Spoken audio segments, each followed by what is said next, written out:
Now let's take a look at this figure 14-8. Now this figure deals with operating voltage and current, but notice we're using a single phase 120 volt with one person. Now notice on the bicycle as this person peaks, as you see with her shoe there on the pedal, she's peaking. But now she comes down, the other shoe's coming up. But you know there's a delay there.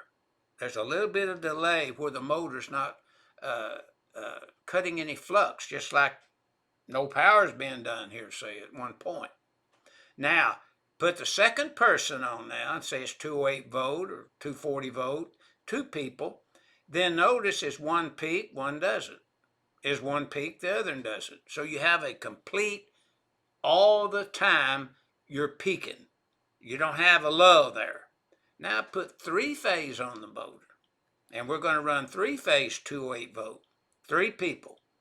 And notice these three girls, as the one single phase person, 120 volt peaks, the other is not in the peak position, but as she is out of her peak, the second girl's in their peak, and then the third girl goes into their peak, and that's why a three-phase motor runs so smooth and quiet, and how a three-phase motor has such starting power, as we'll see coming up, because we're dealing with three phases, see.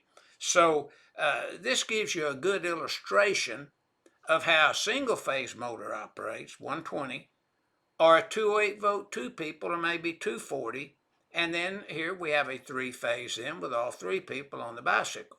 So these girls riding this bicycle gives you a very good demonstration of how single-phase 120, 208 or 240, and three-phase 208, how a motor works, demonstrating that using a bicycle, and that's what this figure 14-8 is illustrating.